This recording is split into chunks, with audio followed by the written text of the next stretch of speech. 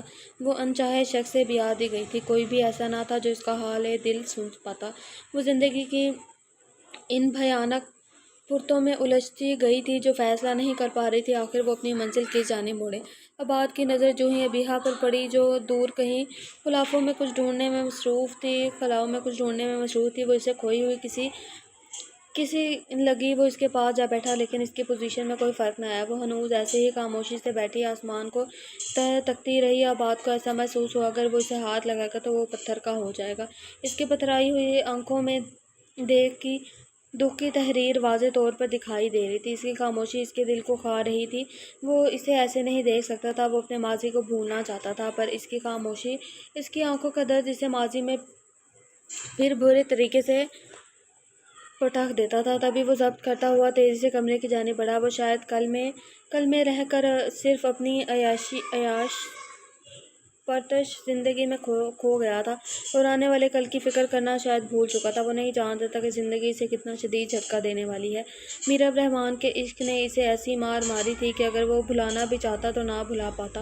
اور دوسری جانب ابیہا کی خاموشی اسے شرمندگی کے گڑھے میں دھنسائے ہوئے تھی۔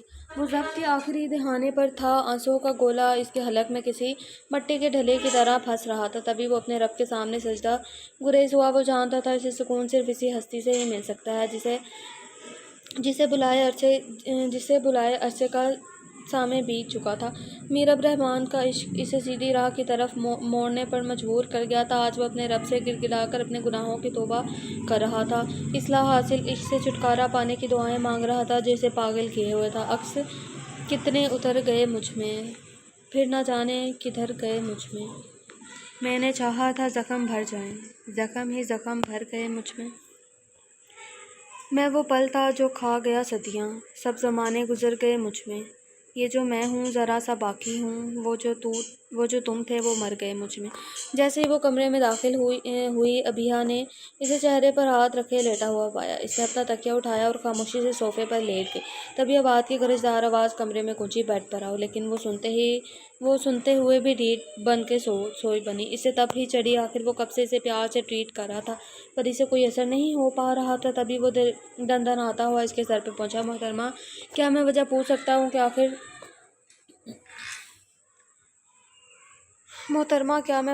سکتا ہوں کہ آخر صوفے پر سونے کی نوبت کیوں آنے لگی آپ کو؟ میں تم سے کچھ سوال کر رہا ہوں مس ابیہ۔ وہ غصے سے اس کے اوپر سے کمبل ہٹاتا بولا، یہ کیا بدتمیزی ہے؟ آخر تمہارے ساتھ مسئلہ کیا ہے؟ کیوں ہمیں سونے نہیں دے رہے؟ وہ غصے سے چیخی، بیڈ پر آؤ ابھی۔ اور اسی وقت وہ اس پر جھکتا ہوا بولا، ہمارے ابھی اتنے برے دن نہیں آئے جو ہم تمہارے ساتھ سونے لگے، وہ نخوت سے بولی۔ تبھی اس نے ابیہ کو اپنی باہوں میں بڑھ کر بیڈ پر پٹکا، اب مجھے تم صوفے پر نظر نہ آؤ ورنہ جو میں تمہارا حال کروں گا وہ تم بخوبی جانتی ہو۔ ہم جانتے ہیں تم انتہائی گھٹیا شخص ہو، اور جو گھٹیا ہوتے ہیں نا وہ ایسے ہی دھمکیاں دیتے ہیں، پر ہم تمہاری ان دھمکیوں سے ڈرنے والے نہیں۔ وہ بیڈ سے اٹھتے ہوئے بولی، چلو میں مانتا ہوں کہ میں گھٹیا ہوں، پر تمہارے جیسی بھی ڈھیٹ لڑکی میں نے آج تک اپنی زندگی میں نہیں دیکھی۔ وہ اسے اپنی پہلو میں زبردستی گراتے ہوئے اس کے فرار کے راستے بند کر گیا تھا۔ اب تم جا کر دکھاؤ کیسے جاتی ہو، حد ہے، تم تو مجھے اپنا نوکر سمجھ رہی ہو جو کب سے بھونکی جا رہا ہوں اور تمہیں اثر ہی نہیں ہوتا۔ چھوڑے ہمیں، گھٹیا، لوفر، بدتمیز انسان۔ وہ اس کے بازو پر اپنے ناخن مارتے اس کے حصار توڑنے کی کوشش کرنے لگی۔ مجھے کوئی شوق نہیں تمہیں چھونے کا، یہ بات اپنی اس کھوپڑی میں بٹھا لو، لہٰذا اگر تمہاری اب بھی مزاحمت بند نہ ہوئی تو پھر مجھ سے کسی بھی نرمی کی امید مت رکھنا۔ اگر تم چاہتی ہو میں تمہیں کوئی نقصان نہ پہنچاؤں تو آرام سے سو جاؤ، اس میں ہی عافیت ہے، وہ سرد مہری سے بولا۔ وہ اس کی آواز سے سہم گئی، اب اسے کچھ بھی کہنا فضول تھا، لہٰذا رونا دھونا ترک کر کے وہ اس بدتمیز کے ساتھ چپکی سونے لگی جو بہت مضبوطی سے اسے اپنی باہوں میں قید کیے ہوئے تھا۔ تبھی وہ اسے گالیاں دیتے ہوئے نیند کی پیاری آغوش میں چلی گئی۔ یہ کچھ امپورٹنٹ فائلز ہیں، ان کو ابھی کے ابھی میرے آفس میں پہنچاؤ۔ وہ ایک بلیک کافی آرڈر کرو، شوگر۔ بلیک کافی وداؤٹ شوگر۔ وہ اپنی بات مکمل کرتا ہوا آفس کی جانب بڑھا۔ وہ کچھ امپورٹنٹ فائلز چیک کرنے لگا، تبھی اس کی سیکرٹری مہان دروازہ نوک کرتے ہوئے اندر داخل ہوئی۔ سر یہ کچھ ڈاک ہے، صبح ہی آئی ہیں۔ اوکے رکھ دیں، میں چیک کرتا ہوں۔ مصروف انداز میں گویا، سر آج آپ کی شام 5 بجے درانی صاحب کے ساتھ میٹنگ ہے۔ اوہ مجھے یاد کروا دیجیے گا، یہ میٹنگ ہمارے بزنس کے لیے بہت امپورٹنٹ ہے۔ جی سر، وہ اس بات میں سر ہلاتے ہوئے باہر کی جانب لگ گئی۔ تبھی ابان نے خاکی لفافہ اٹھا کر کھولا تو جو کچھ اس کے اندر سے برآمد ہوا وہ اس کے ہزار والٹ کا شوق لگنے کے لیے کافی تھا۔ وہ ایک تصویر کو پاگلوں کی طرح دیکھ رہا تھا جس میں میرا بے ہودہ انداز لیے کسی لڑکے کے ساتھ چپکی کھڑی ہوئی تھی۔ نہیں، میری میرو بہت معصوم ہے، وہ ایسے نہیں ہو سکتی، وہ اتنی بے ہودہ نہیں ہو سکتی۔ وہ غصے سے چیخا تھا، تبھی اس کے دل میں شک کا بیج اگا، آخر وہ مرد تھا، شک تو صدیوں سے اس کی فطرت میں شامل تھا۔ تبھی وہ لفافہ اٹھاتا ہوا گھر کی جانب بڑھا، وہ تصدیق چاہتا تھا آخر کیا میرا اسے دھوکہ دے رہی ہے؟ اگر نہیں دے رہی تو پھر یہ تصویریں کیسے لیک گئیں؟ وہ سوچ کے پاگل ہو رہا تھا، اس کا سر درد سے پھٹ رہا تھا۔ جیسے ہی وہ کچن میں داخل ہوا، ابیہ کو چائے بناتے پایا۔ مجھے بھی ایک کپ کافی بنا دو، وہ سنجیدگی سے گویا ہو۔ کیوں، ہم تمہارے نوکر ہیں، خود بنا لو۔ وہ ہاتھ میں چائے کا کپ لیے اسے گھورتے ہوئے باہر کی جانب لپکی۔ دیکھو پلیز، مجھے بنانی نہیں آتی، مجھے لیٹ ہو رہا ہے، میں نے یونی کے لیے نکلنا ہے۔ وہ مصنوعی مسکراہٹ سے جائے بولا، بات کا دل کیا کہ اس ڈھیٹ کے منہ پر ایک جھاڑ دے جو ہمیشہ اسے چڑھانے سے باز نہیں آتی تھی۔ اچھا چلو بنا دیتے ہیں، کیا یاد کرو گے؟ جاؤ تم جا کر فریش ہو، ہم بناتے ہیں۔ تبھی وہ کچھ شیطانی خیالات سوچتے ہوئے کچن کی جانب بڑھی۔ اوکے شکریہ۔ وہ اس کے مان جانے پر لمبا سانس کھینچتا ہوا فریش ہونے کمرے کی جانب چل دیا۔ اس نے کافی بنائی اور خود چمچ بھر کر نمک ڈال کے کمرے کی جانب بڑھی۔ اچانک سے آباد کی چیخ اس کے کانوں میں پڑی، لیکن اس کے چلنے میں ہنوز کوئی فرق نہ آیا۔ وہ آرام سے گانا گاتی ہوئی اس کے کمرے میں داخل ہوئی جو منہ پر ہاتھ رکھے چیخ رہا تھا۔ تم یہ کیا ملایا میرے لوشن میں؟ وہ اس کی طرف غصے سے چیختے ہوئے بولا۔ کاکا کچھ بھی تو نہیں، ہم نے تو نہیں ملایا کچھ۔ وہ کندھے اچھلتے ہوئے بے فکری سے بولی۔ ہائے، کچھ زیادہ ہی تو نہیں ہم سے یہ لال پاؤڈر پڑ گیا؟ یہ کون سا مرنے لگا ہے؟ لال مرچ ہی تو ہے، کون سا زہر ہے جو اپنے آپ کو تسلی دیتے ہوئے بڑبڑا۔ اس کا چہرہ جلن کی شدت سے سرخ پڑ گیا تھا۔ اب تمہیں میں نہیں چھوڑوں گا ابھی۔ ہاں مراد، وہ اپنا غصہ ضبط کرتے اسے وارن کرتا باتھ روم کی جانب بھاگا۔ بڑی مرچیں لگی ہوئی تھی رات میں ہم سے چپکنے کی، آیا مزہ؟ یہ مزہ لینا تو دیں ہم۔ بدتمیز جاہل انسان، ہم نہیں تم سے ڈرتے۔ وہ اونچی آواز میں سے چڑھاتے ہوئے پھو پھو کرتی اس کے کمرے سے نکلی تھی۔ جیسے ہی وہ لاؤنج میں داخل ہوا، زوبیہ بیگم قرآن پاک پڑھنے میں مشغول تھی۔ وہ اس کے پاس ہی میرب ان حماق سے نماز پڑھ رہی تھی۔ وہ زوبیہ بیگم کو سلام کرتے ہوئے اس کے ساتھ صوفے پر جا بیٹھا۔ وہ اذیت کی انتہا پر تھا، اسے کسی بھی پل سکون نہیں مل رہا تھا۔ تبھی وہ اٹھا تھا اور کمرے کی جانب بڑھ گیا۔ زوبیہ بیگم پریشان ہوتے بنا نہ رہ پائی، وہ کبھی بھی اتنا خاموش نہیں رہتا تھا۔ میرو بیٹا جاؤ، ابان کو دیکھو، مجھے اس کی کچھ طبیعت ناساز لگ رہی ہے۔ جی اماں جان، وہ پریشانی سے اس کے پیچھے لپکی تھی۔ جیسے ہی وہ کمرے میں داخل ہوا، ابان سر پر ہاتھ رکھے صوفے پر بیٹھا کسی گہری سوچ میں مگن تھا۔ میرب اس کے پاس ہی صوفے پر جا بیٹھی۔ ابان، آپ کی طبیعت ٹھیک ہے؟ وہ اس کا بازو پکڑتے ہوئے فکر مندی سے گویا ہوئی، لیکن کوئی بھی جواب نہ آیا۔ ہنوز خاموشی ہی خاموشی۔ میرب جھنجھلاہٹ کا شکار ہوئی۔ آخر انہیں کیا ہوا ہے؟ یہ کیوں بات نہیں کر رہے؟ اماں جان کو بلاتی ہوں، وہی ان سے پوچھیں گے۔ وہ دل ہی دل میں سوچتے ہوئے اٹھی۔ اس سے پہلے کہ وہ باہر جاتی، ابان نے کھینچ کر اسے دوبارہ واپس بٹھا دیا اور خود اٹھا تھا۔ دروازہ لاک کرتا ہوا اس کی جانب بڑھا۔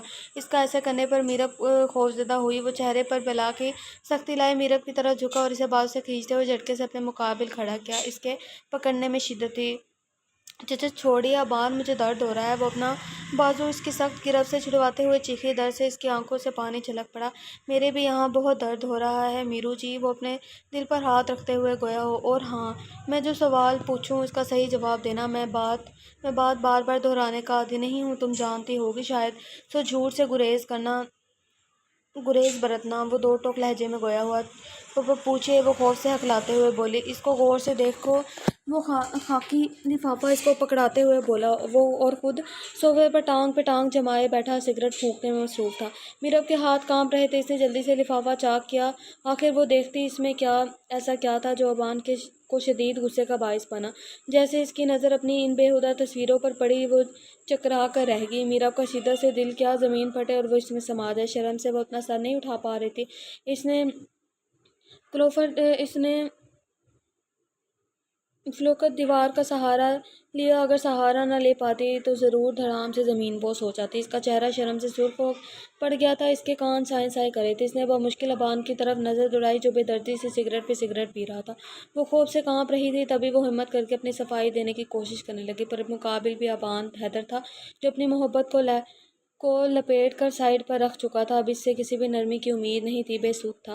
ابان، مما میں نہیں، وہ ہچکیوں سے روتے ہوئے اس سے گویا ہوئی، میں نہیں جانتی یہ لڑکا کون ہے۔ مما مجھ پر بھروسہ کرے، آپ کی میرو ایسی نہیں ہو سکتی۔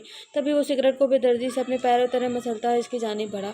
تو پھر یہ تصویریں کہاں سے لی گئی میرو جی؟ وہ طنز کے تیر اچھالتا ہوا اس کے بازو کو مروڑتا اس کے قریب ہوا۔ وہ درد سے چیخی تھی، پر مقابل پر اس کا کوئی اثر نہ ہوا۔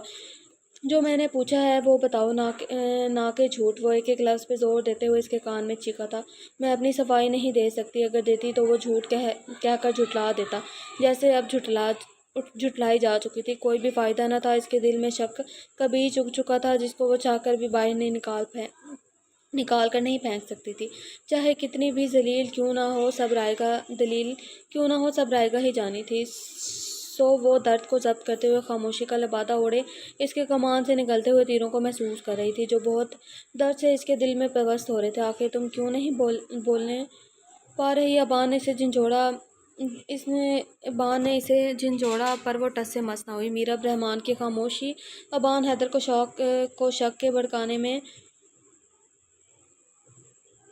شک کے گھڑے میں دھساتی گئی اور وہ آرام سے اس گھڑے میں دھستا گیا۔ ابان نے غصے سے اس پر بیڈ پر دھکا دیا۔ اچانک گرنے کی وجہ سے میرب کا سر زور سے سائڈ ٹیبل پر لگا۔ وہ درد کی شدت سے تڑپ اٹھی تھی، لیکن ابان کو کوئی فرق نہ پڑا تھا۔ وہ غصے میں کسی حیوان سے کم نہ تھا۔ میرب درد سے چیخ رہی تھی اور وہ پاگلوں کی طرح ہنس رہا تھا۔ تم تڑپو گی میرب رحمان، تمہیں ایسے ہی تڑپاؤں گا، ایسے ہی جیسے تم نے میری محبت کو دھوکہ دیا۔ وہ اسے نفرت کی نگاہ دیکھتا ہوا زور سے دروازہ پٹکتا باہر کی جانب لپکا۔ بان کے زہر سے اگلتے ہوئے الفاظ اسے اندر تک چھلنی کر کے تھے۔ یہ بھی پاگل ہے، بتا کیوں نہیں دیا گدھی کہیں کی۔ جس خیال سے وہ جان چھڑوانے کی کوشش میں لگی ہوئی تھی، وہ خیال اسے کسی سام کی طرح ڈس کر جا چکا تھا۔ افسوس صد افسوس آباد حیدر، تمہاری محبت بھی پانی کی طرح ثابت ہوئی جو پل میں بہہ گئی۔ وہ بلک بلک کر رو رہی تھی۔ تم اب ہرگز مجھے ویسا نہیں پاؤ گے ابان حیدر جیسی میں تھی۔ اب میرا رحمان تمہیں بہت الگ ملے گی۔ میں تمہیں کبھی بھی معاف نہیں کروں گی۔ تم آؤ گے نا میرے پاس، پر میں پھر بھی تمہیں معاف نہیں کروں گی۔ افسوس کہ تم بھی ان لوگوں کی فہرست میں جا کھڑے ہوئے جن سے میں شدید ترین نفرت کرتی رہی۔ تم بھی کبھی ایسے ہی تڑپو گے جیسے میں تڑپ رہی ہوں۔ وہ ہچکیوں سے روتے ہوئے بولی، کبھی توڑا کبھی جوڑا، کبھی پھر توڑ کر جوڑا، نکارا کر دیا دل کو تیری پیوند کاریوں نے۔ وہ تصویر اس کی ہی تھی جنہیں بڑی مہارت سے ایڈٹ کروایا گیا تھا، پر یہ وہ والی ہرگز نہیں تھی جو آباد افریدی کے فون میں تھی، اور وہ آباد کی چال کو بخوبی سمجھ چکی تھی۔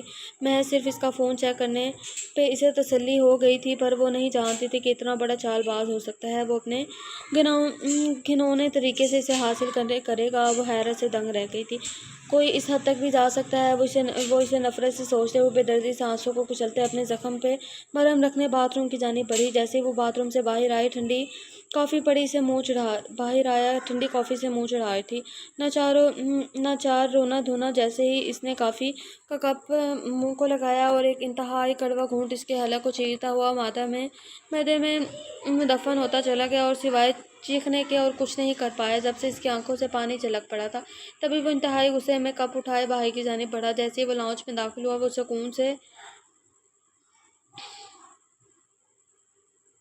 چبر لیز کھانے میں مصروف تھی۔ جیسے اس کی نظر بعد کی طرف اٹھی، وہ سرخ آنکھوں سے گھورتے ہوئے اس کی طرف ہی آ رہا تھا، اور اسے دیکھتے ہی بیہا کا ایک رنگ آیا اور دوسرا اس کے خوف سے اڑ گیا۔ اس نے آؤ دیکھا نہ تاؤ وہاں دیکھا، اپنے کمرے کی طرف اندھا دھند بھاگی۔ یہ بات بھی اس کے پیچھے دوڑا۔ اس سے پہلے کہ بیہا دروازہ نہ کرتی، وہ سرعت سے دروازے میں پیر دیے زور سے دروازے کو پیر کی ٹھوکر سے کھولتا ہوا غصے سے اندر داخل ہوا۔ تمیز سے میری بات سن لو، ورنہ وہ حالت کروں گا تو تم اپنے پیروں پہ کھڑی نہیں رہ پاؤ گی۔ وہ چیختا ہوا بولا، میں جانتی تھی اگر وہ اس کے ہاتھ چڑھ جاتی تو وہ اس کے درگت بنانے میں دیر نہیں کرتا، لہٰذا وہ اس کی بات کو کوئی بھی اہمیت دیے بغیر سرعت سے باتھ روم کی جانب بڑھی، لیکن آباد افریدی سے راستے میں روک چکا تھا۔ ہمارا راستہ چھوڑو۔ تبھی وہ اس کی طرف بڑھتا چلا گیا اور وہ پیچھے سرکتی ہوئی دیوار سے جا ٹکرائی۔ کیا ملایا تھا میرے لوشن میں بتاؤ۔ وہ اپنے دونوں ہاتھ دیوار پر رکھتا اس کے فرار کے سارے راستے مسدود کر گیا تھا۔ کیا کرنا چاہتی ہو میرے ساتھ؟ کیوں تمہیں میرا تھوڑا سا سکون بھی برداشت نہیں ہو پا رہا؟ بتاؤ۔ وہ اس کو جھنجھوڑتا ہوا اس پر چیخا۔ ہم نے کچھ بھی نہیں ملایا، وہ بس آپ کی کافی میں تھوڑا سا نمک ملایا تھا۔ واٹ؟ اچھا، صرف تھوڑا سا ملایا؟ چلو پھر یہ پکڑو اور فٹافٹ پیو، پھر بتاؤ کہ تھوڑا سا ہے یا زیادہ۔ یاد رہے صرف ایک سانس میں یہ تمہارے حلق میں اترنی چاہیے۔ وہ اسے کافی دیتا ہوا بولا، ہم کافی نہیں پیتے، پر یہ تمہیں پینی پڑے گی، پیو۔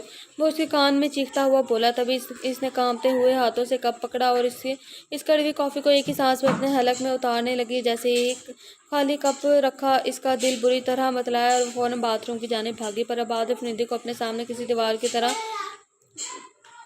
طرح کھڑا ہوا پاپا پلیز سائڈ پر ہو جاؤ، ہمارا دل متلا رہا ہے۔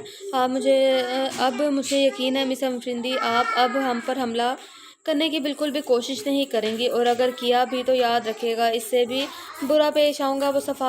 وہ صفاق لہجے سے بولتا، اس کو راستے دیتا باہر کی جانب لپکا تھا۔ ابان میرو کدھر ہے؟ وہ ناشتے پہ نہیں آئی؟ میرا خیال ہے وہ یوں نہیں جا چکی ہے۔ وہ بیزاری سے بولا، کیوں آج اتنی جلدی اور بھی بغیر ناشتے کے؟ موم میں نہیں جانتا۔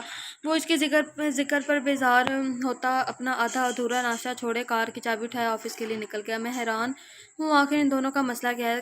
تبھی انہوں نے سغرا کو آواز لگائی جو بوتل کی جن کی طرح ان کے ساتھ حاضر ہوئی۔ جی بڑی بی بی جی، میرب نے ناشتہ کیا؟ نہیں بی بی جی، ہم نے پوچھا تھا پر انہوں نے کہہ دیا کہ وہ کہہ رہی تھی کہ وہ کینٹین میں کچھ کھا لوں گی۔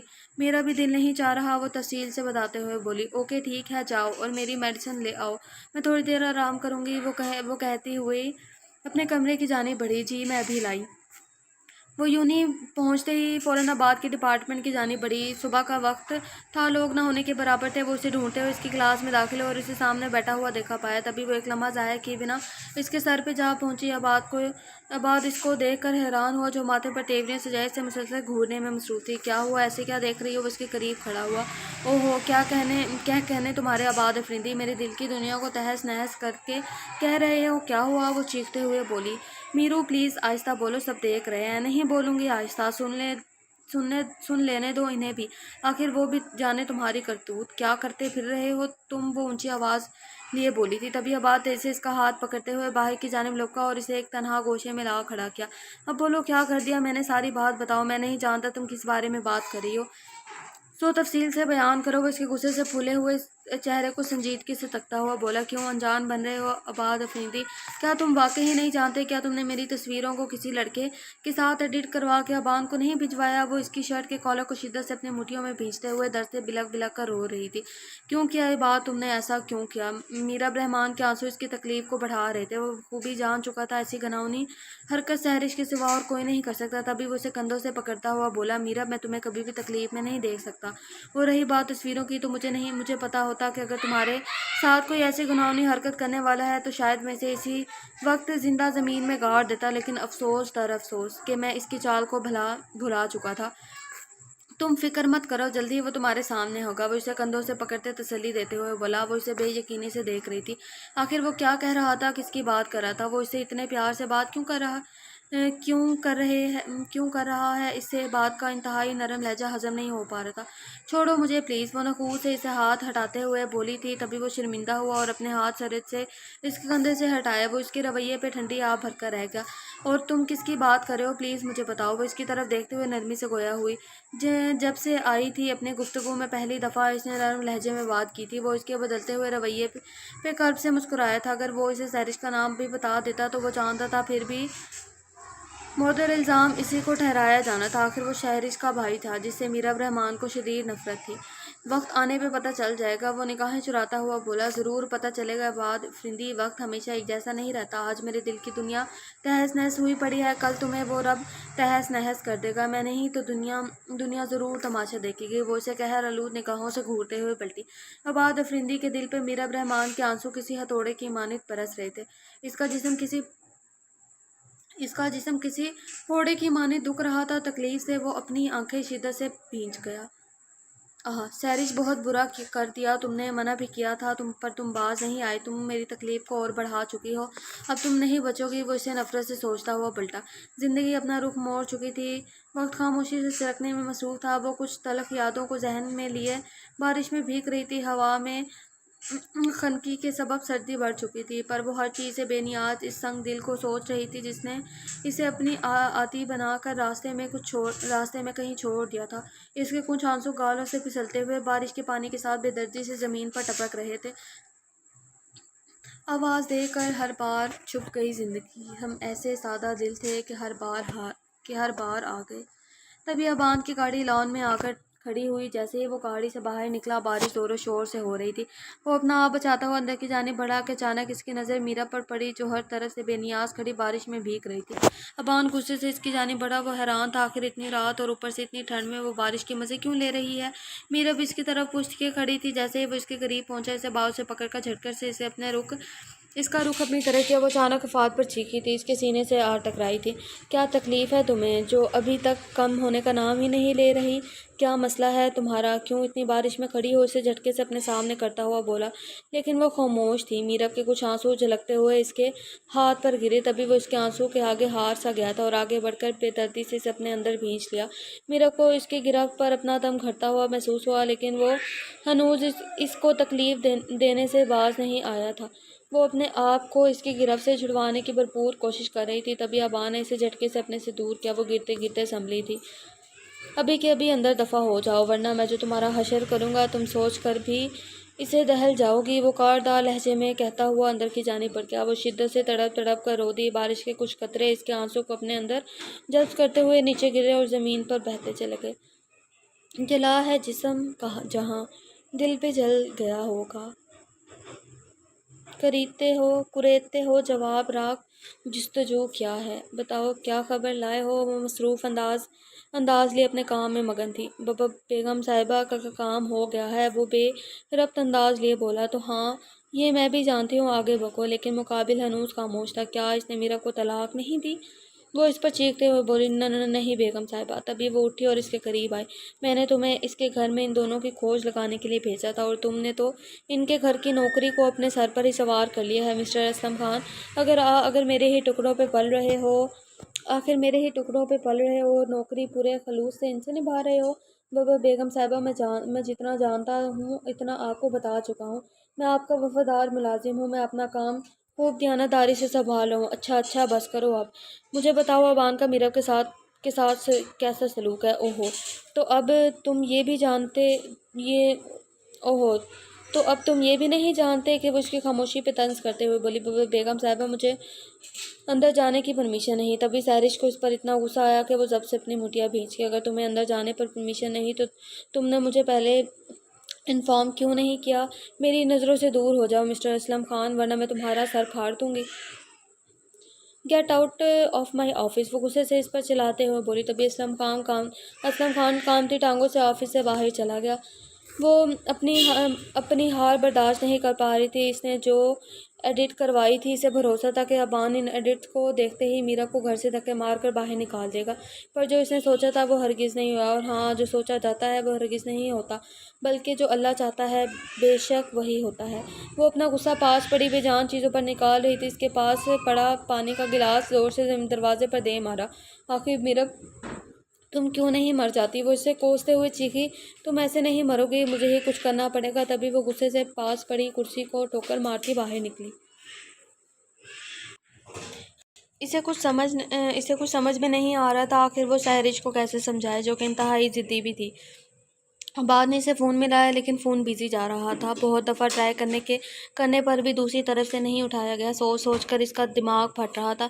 صبح سے اس نے کچھ نہیں کھایا تھا۔ وہ پاگلوں کی طرح بار بار اسے نمبر ملا رہا تھا، پر وہ اٹھا ہی نہیں پا رہی تھی۔ تبھی اس نے فاریہ بیگم کو کال ملائی۔ ہیلو۔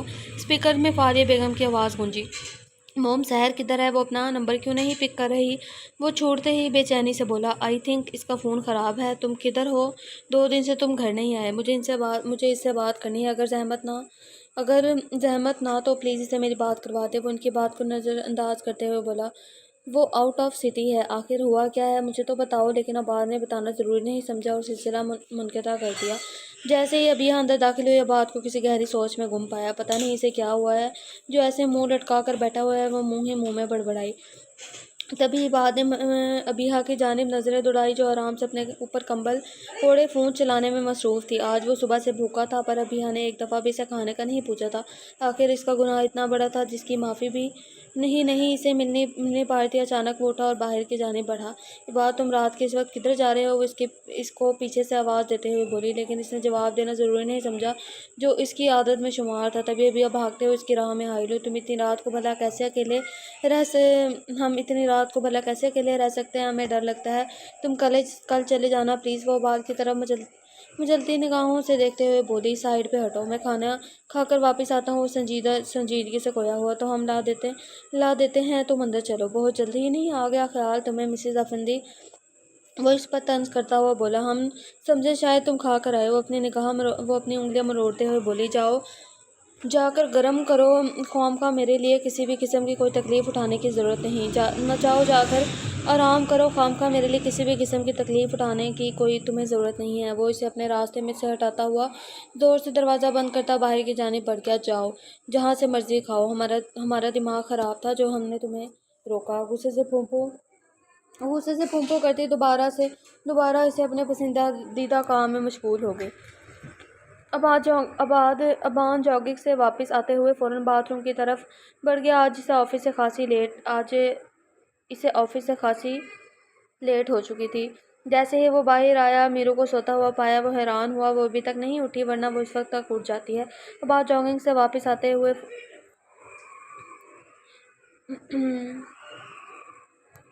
وہ اس کی طرف جھکا اور اس کو آواز دی، پر اس کے جسم میں کوئی حرکت نہ ہوئی۔ آخرکار ابان نے اسے جھنجھوڑنے پر جیسے ہی اس نے بازو پر ہاتھ رکھا، وہ اسے کسی دہکتے ہوئے کوئلے کی مانند لگی۔ اوہو، تو جس کا خدشہ تھا وہی ہوا۔ اب موم اب موم مجھے الزام اب موم مجھ پر الزام لگائیں گی، آخر جیسے میں ہی اس کا پکا دشمن ہوتا ہوں۔ آخر مجھ میں تمہاری تکلیف برداشت کرنے کی ہمت ہوتی میرب رحمان تو میں کبھی بھی یوں تمہارے لیے پریشان نہ ہوتا۔ ایک یہ دل ہے جو ہمیشہ تمہاری طرف جھکنے پر مجبور کر دیتا ہے۔ خیال یار اسے جا دستک دے۔ وہ وسوسوں کی طرح جھٹک دیا۔ حوصلہ دیکھو میرے کافر دل کا، اٹھا پھر اس کی یادوں میں دھڑک دیا۔ وہ نخوت سے اس کی طرف دیکھتا ہوا ڈاکٹر کو فون کرتا باہر کی جانب بڑھا، جو اس کی باتوں سے بے خبر پڑی بخار میں پھونک رہی تھی۔ جیسے ہی وہ فریش ہو کر باہر آیا، اسے ہر چیز میں نفاست دکھ رہی تھی، اور کھانے کی اشتہا انگیز خوشبو اس کے معدے میں جاتے ہی اس کی بھوک کو بڑھا گئی۔ وہ تعجب لیے کچن کی جانب بڑھا اور ابیہ کو آٹا گوندنے میں مگن پایا، اور وہ دبے پاؤں واپس چلا جانا چاہتا تھا اور اس کے آٹے سے لتے ہوئے حلیے کو حیرانگی سے دیکھ رہا تھا۔ وہ جگہ جگہ اس کے چہرے، گردن اور بالوں پہ اٹکا ہوا تھا اور اسے مضحکہ خیز بنا رہا تھا۔ وہ بمشکل اپنی ہنسی کنٹرول کر پایا۔ جیسے ہی ابیہ کو اپنے پیچھے کسی کے آہٹ کا احساس ہوا، وہ ایک لمحے کی تاخیر کیے بنا پلٹی اور عباد کو کچن کے دروازے پر اس نے زیادہ پایا، جو بڑے مزے سے ہنستے ہوئے اسے بغور دیکھنے میں مصروف تھا۔ کیوں ہنس رہے ہو؟ انتہائی معصومانہ سوال۔ تم آٹا گوندھ رہی ہو یا آٹے کے ساتھ کھیل رہی ہو؟ وہ ہنستے ہوئے بولا۔ تمہیں نظر نہیں آ رہا؟ ہم کھیل نہیں رہے بلکہ آٹا گوندھ رہے ہیں۔ ہمارے لیے انتہائی مشکل کام ہے یہ۔ وہ ماتھے پر تیوری سجائے سے گھورتے ہوئے بولی۔ وہ کب سے کھڑا اپنے خوبصورت دانتوں کی نمائش کرتا ہوا اسے زہر سے کم نہیں لگ رہا تھا۔ اسے ایسے نقص نکال رہا ہے جیسے خود بڑا ماہر ہو ان کاموں میں۔ وہ منہ ہی منہ میں اسے کوستے ہوئے بولی۔ تبھی وہ اچانک اس کے قریب ترین ہوا اور وہ ڈر کے کھسکتی ہوئی شیلف کے ساتھ جا لگی۔ مس افرینتی، آپ کی زبان بہت چلتی ہے، کسی کینچی کی مانند، اور اگر چلتی ہے تو پھر رکنے کا نام ہی نہیں پاتی۔ وہ لفظوں پر زور دیتے ہوئے اس کے کان میں سرگوشی کرتا اس کے دل کے تار کو چھیڑ گیا تھا۔ ہم سے دور رہو۔ وہ دھڑکتے دل کو سنبھالے اس کے سینے پر اپنے دونوں ہاتھ کا دباؤ اسے اپنے سے دور کرنے کی ان گنت کوشش کرنے لگی۔ کیوں؟ کوئی تکلیف ہو رہی ہے؟ اگر ہو رہی ہے تو بتاؤ، شاید کوئی حل نکل جائے۔ وہ کاردار لہجے میں اسے گھورتا ہوا بولا۔ جبکہ مس افرندی، آپ بھول جاتے ہیں کہ میں آپ کو بار بار یاد دہانی کروائی جاتی ہے کہ آپ میری زوجہ کے رتبے پہ فائز ہو چکی ہیں، سو اب آپ ایسی مزاحمت کرنا ترک کر دیں جو مجھے بالکل بھی پسند نہیں۔ آپ نے جتنا وقت لینا ہے سو آپ لے چکی ہیں، اور میرے خیال میں اتنا وقت کافی ہوتا ہے کسی سے بدلہ لینے کے لیے۔ وہ اس کے ماتھے پر جھکتا ہوا اپنا دہکتا لمس چھوڑے اسے خوابوں کے حسین پار کھڑا کر کے جا چکا تھا۔ وہ جو پیچھے کھڑی اسے لمس میں کھو گئی تھی۔ اس کا دل دھڑکنے کی رفتار میں تیزی پکڑ چکا تھا۔ اسے پہلی بار عباد کا چھونا اچھا لگا تھا۔ اس سے پہلے کہ وہ اپنے حسین خیالوں میں کہیں اور پہنچتی، اچانک سالن کے چنے کی بدبو اس کے ناک سے دماغ میں آئی اور تیز سے چولہے کی جانب بڑھی۔ ایسے موسم میں بخار ہو جاتا ہے، سو پریشانی کی کوئی ضرورت نہیں، اور ویکسین ان کو بہت زیادہ ہے اور ویکنس ان کو بہت زیادہ ہے، لہٰذا آپ ان کی خوراک کی طرف توجہ دیں، باقاعدگی سے انہیں فروٹس اور جوسز کریں، اور مسٹر ابان میں آپ کو میڈیسن لکھ دیتا ہوں، سو آپ انہیں دے دیں۔ انشاءاللہ اللہ تعالیٰ کے کرم سے افاقہ ہوگا۔ اور وہ پیشہ ورانہ انداز میں لیے بولے۔ بہت بہت شکریہ مسٹر ولید صاحب۔ وہ اس کے مصافحہ کرتا ہوا میرب کی طرف ایک نظر ڈالتا ہوا انہیں چھوڑنے باہر کی جانب بڑھا، جو ابان کو کافی کمزور لگی تھی۔ زوبیہ بیگم کمرے میں داخل ہوئی اور سوپ لیے بیڈ کی جانب بڑھی۔ میرو بیٹا اٹھو اور یہ سوپ پی لو، کافی دن سے نوٹ کر رہی تھی تم بالکل ٹھیک کھانا نہیں لیتی۔ وہ چہرے پر ناراضگی سجائے ان کی طرف دیکھتے ہوئے بولی۔ اماں جان، مجھ سے نہیں پیا جا رہا، مجھے بہت گھبراہٹ ہو رہی ہے۔ وہ سوپ کو دیکھتے منہ ٹیڑھا کرتے ہوئے بولی، جو اس کا بالکل بھی پسندیدہ نہیں تھا۔ بالکل بھی نہیں، تمہیں پینا پڑے گا۔ وہ میرب کے پیچھے تکیہ لگائے اس کے منہ سوپ کا باؤل رکھتے ہوئے بولی، جسے دیکھتے ہی میرب کا دل بری طرح متلایا۔ تبھی ابان میڈیسن لیے اندر داخل ہوا۔ ابان، مجھے تم سے یہ امید نہیں تھی، تم میرب کا بالکل بھی خیال نہیں رکھتے۔ دیکھو کیا حالت ہوئی پڑی ہے میری بیٹی کی۔ وہ چھوٹتے ہی اس کی کلاس لیتے ہوئے بولی۔ آخر موم، آپ مجھے یہ بتائیں کیا میں آپ کو سڑک سے ملا تھا یا آپ نے یتیم خانے سے مجھے گود لیا تھا جو ہر دفعہ آپ کو ہی آپ کی میرب جی کا دشمن نظر میں ہی آپ کو آپ کی میرب جی کا دشمن نظر آتا ہوں۔ کبھی کبھی تو مجھے ایسا لگتا ہے کہ اس گھر کا ظالم داماد ہوں جو سارا دن آپ کی بیٹی کے ساتھ ظلم کرتا وہ حیرانگی سے گویا ہوا۔ اچھا بس کرو، ایموشنل بلیک میلنگ چھوڑو، مجھے تم دونوں ہی بہت عزیز ہو اور پیارے۔ ان دونوں کو دیکھتے ہوئے اٹھی، میں نماز پڑھ لوں تو مجھے میرب کے پاس نظر آؤ نہ کہ باہر گھومتے پھرتے ہوئے۔ اور جو یہ رات کا شیڈیول تم نے چینج کیا ہے اس کی روٹین میں لاؤ۔ بان کے کان کھینچتے ہوئے بولی، اوکے موم، جیسے آپ کہیں ویسے ہی کروں گا۔ اب تو چھوڑ دیں ظالم حسینہ، وہ شریر لہجے سے گویا ہوا، مسکراتے ہوئے اسے چھوڑتے ہوئے بھائی کی جانب بڑھی۔ زوبیہ بیگم کے جاتے ہی بان لمبے لمبے ٹک پڑتا اس کے قریب آیا۔ آخر میں نے تمہیں کہا بھی تھا اندر آ جاؤ، پر تم انتہائی ڈھیٹ واقع ہوئے اور اپنی منمانی کرتے ہوئے وہی رکی رہی۔ اب اس کا نتیجہ تم بھگت رہی ہو۔ بان غصے سے اسے دیکھتے ہوئے بولا، لیکن اس نے کوئی جواب دینا ضروری نہیں سمجھا۔ آخر تم میری بات کا جواب کیوں نہیں دے پا رہی میرب رحمان؟ وہ اپنے غصے کو ضبط کرتے ہوئے دھیمی آواز میں بولا، میں تمہیں جواب دے نہیں ہوں مسٹر ابان حیدر۔ وہ پیروں میں چپل پہنتے کمرے سے باہر جانے کے لیے اٹھی۔ اچانک سے ابان اس کے راستے میں حائل ہوا۔ اس سے پہلے کہ وہ اسے ٹکراتی میرب نے فوراً اسے اپنے آپ کو سنبھالا۔ کہاں جا رہی ہو؟ وہ اس کے قریب آتے ہوئے بولا۔ میں کہاں جا سکتی ہوں مسٹر ابان حیدر؟ وہ اس کی آنکھوں میں آنکھیں ڈالتے ہوئے کرب سے بولی، ہاں، اگر کوئی ایسا ٹھکانہ نہ ہوتا جہاں محبت میرے سامنے نہ ہوتی اور نہ میں محبت کے سامنے ہوتی تو میں ضرور اس ٹھکانے پہ جانا پسند کرتی، کیونکہ جب میں اپنی ہی محبت کو آنکھوں میں بیگانگی لیے بے فکری سے چلتے پھرتے ہوئے ہنستے مسکراتے ہوئے دیکھتی ہوں تو میرا دل جل اٹھتا ہے جیسے کوئی آگ لگا کر چنگاری بجھانا بھول جائے۔ تم ایک دفعہ تو میری محبت کا یقین کرتے جو میں برسوں سے تم سے کرتی آئی ہوں۔ بس اتنا بھروسہ تھا تمہیں اپنی محبت پہ۔ وہ درد سے اس کی طرف دیکھ رہی تھی جو سکتے کی کیفیت میں اس کے چہرے کو ہونکوں کی مانند تک رہا تھا، جس کے پاس میرب رحمان کے سوال کا کوئی جواب نہ تھا۔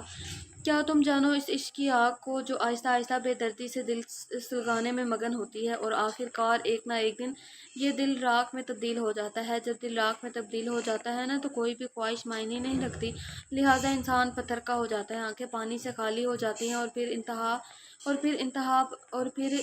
انتہا پتہ ہے کیا ہوتی ہے؟ وہ انسان ایک جلتی پھرتی لاش کی مانند ہو جاتا ہے جس کے پاس دل ہوتا ہے پر بے حد نکارا، روح ہوتی ہے ہر احساس سے عاری، دماغ ہوتا ہے پر کسی گہرائی میں ڈوبا ہوا۔ ابھی تو تمہاری محبت کی شروعات تھی اور تم نے شروع میں ہی اپنے شک کا ٹھپا میرے چہرے پر سجا دیا۔ یاد رہے مسٹر ابان حیدر، عورت محبت کی بھوکی نہیں ہوتی، عزت اور اعتماد کی بھوکی ہوتی ہے۔ اگر اسے مقابل سے وہی نہ ملے تو اس نے محبت کا اچار نہیں ڈالا ہوتا۔ تم نے میری محبت کا جتنا مذاق اڑانا تھا اڑا لیا، پر اب میں تمہیں بالکل بھی اجازت نہیں دوں گی کہ تم میرے جذبات کو یوں بے مول کرو۔ وہ ایک ہی سانس میں بولتے ہوئے ابان کو تصویر کا دوسرا رخ دکھا چکی تھی جس کو دیکھتے ہی ابان حیدر قاری تھا۔ اب میں وہ چیز نہیں رہی مسٹر ابان حیدر جس سے جب دل چاہا کھیل لیا اور جب دل بھر گیا تو گلے سے کسی توق کی مانند اتار پھینکا۔ وہ اس سے نخوت سے ایک نظر ڈالے اپنے آنسوں کو ضبط کرتی باہر کی جانب بڑھ گئی، جس کا پل اس نے اپنے حلق میں باندھ رکھا تھا اب وہ بےتابی سے باہر چھلک پڑا تھا۔ ابان دم خود کھڑا ایسے سن رہا تھا، اس میں اتنی سکت نہ رہی تھی کہ وہ اپنی جگہ سے ہل پاتا اور اس ٹوٹی بکھری سی لڑکی کو آگے آ کر اپنے اندر سمیٹ لیتا، اس کی قیمتی اشک کو اپنی انگلیوں کی پوروں سے چون لیتا، لیکن وہ ہمت نہیں کر پا رہا تھا۔ وہ اس پر کچھ ہی پل میں اپنا آپ عیاں کر کے جا چکی تھی اور یہی پل اس کے دل کو بے دردی سے کچل چکے تھے۔ میرب رحمان، مجھے افسوس رہے گا جو مجھے دیکھنے کو ملا، بس میں وہی دیکھتا رہا، پر افسوس صد افسوس، میں نے گہرائی میں جانا پسند نہیں کیا اور یہی ملال ساری زندگی میری جان نہیں چھوڑے گا۔ وہ ٹھنڈی آہ بھرتا صوفے پر جا بیٹھا جیسے ایک پل سکون نہیں مل پا رہا تھا۔ آوارہ پن، بنجارہ پن، ایک خلا ہے سینے میں، ہر دم ہر پل بے چینی ہے، کون بلا ہے سینے میں، جانے یہ کیسی آگ لگی ہے جس میں دھواں نہ چنگاری ہو نہ ہو، اس بار کہیں خواب جلا ہے سینے میں، جس راستے پہ تپتا سورج ساری رات نہیں